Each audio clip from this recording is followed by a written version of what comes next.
Those of you who watch my main channel, which focuses most on politics, are aware of my opinion on Harry and Meghan. And that is that every single time you hear about them from the media, it's about them complaining about how hard their life is. And I'm pretty sure their life may be excruciatingly difficult, but why don't they cry on their bags of money? Why don't they cry on their royal titles?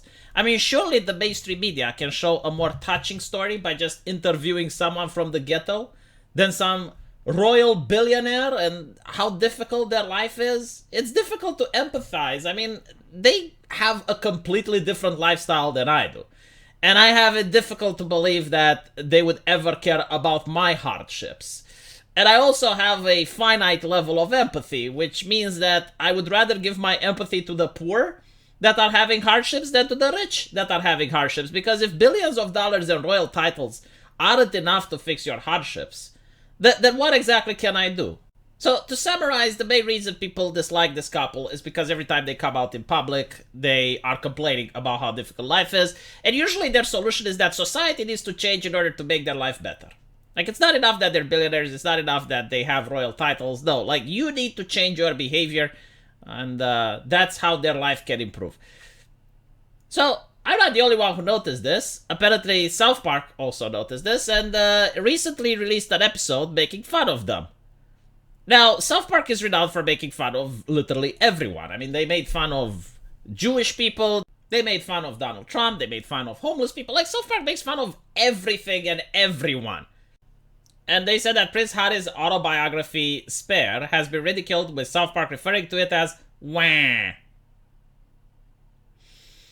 So now, royal commentator Neil San has stated that the couple's legal team is now watching the series closely for any more attacks.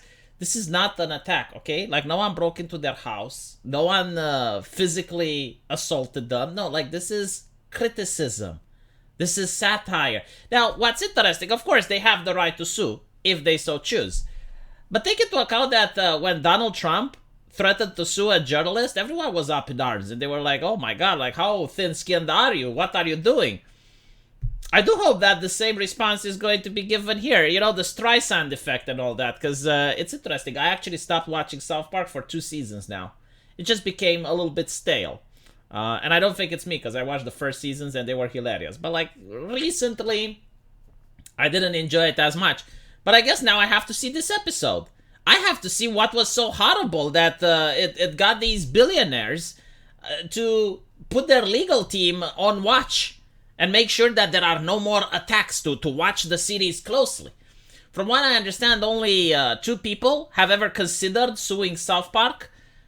You have the Scientologists, where they made fun about Scientology in that episode, caused one of their popular characters, Chef, to leave the series.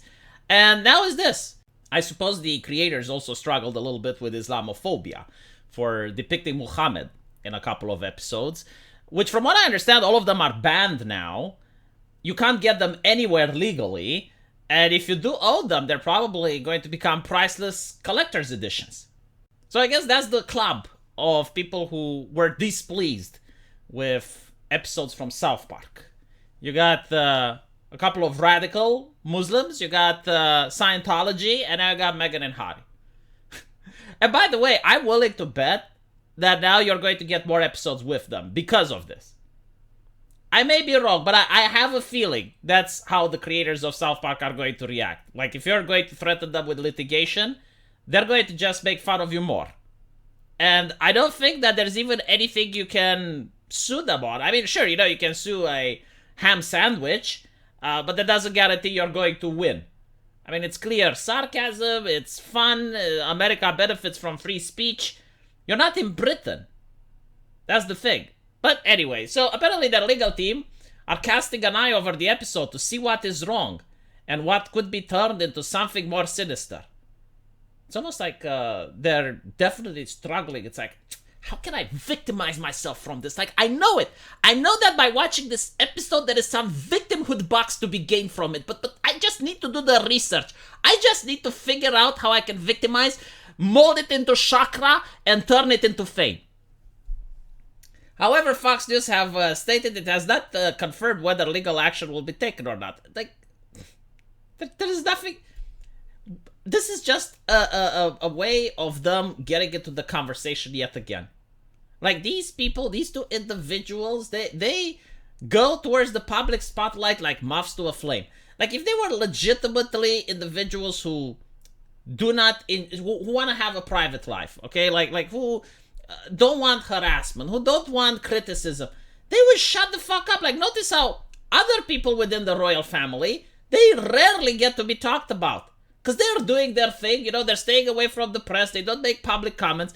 These individuals, like, in my opinion, they just enjoy the public spotlight, regardless if it's positive or if it's negative. They just enjoy people talking about them. So this is why they keep interjecting themselves. It's like, oh, well, we're going to get our lawyers. Because, like, they know that you're going to get articles about it. Meghan Markle and Prince Harry's popularity in the US has drastically fallen since they attacked the royal family. Greg Swenson told Great Britain News that the fondness of some media outlets for Sussexes is not shared by the American public. Well, of course, you know, because, like, it's one thing when it's a person that's poor in the ghetto and someone kicks them while they're down. I mean, that is a person worthy of sympathy. But then you have, like, the richest people in the world not only complaining about how hard their life is, but also telling you why you should stop using an air conditioner and why you should give up your car while they're flying around in a private jet. You're not going to farm, you know, a lot of empathy from people by doing this. When asked if Meghan Markle was popular in the US, as she was a year ago, Swenson replied, no, absolutely not. I think there's a misconception that she is popular and that Harry is popular in the US, but it's really just because some of the late-night comedians adore them and continue to adore them. Yeah, well, my question is, like, how much money are they paying? And, you know, it's also, at this point, is it not fair to ask, like, if a comedian makes fun of them, will they not be threatened with legal action? I mean, if you're going to threaten South Park with legal action, imagine a late-night comedian that doesn't have cartoons and over-the-top satire. So yeah, this was absolutely hilarious because it justifies exactly what I was saying, right? Like, every single time they come into the spotlight, they're crying about something, without exception.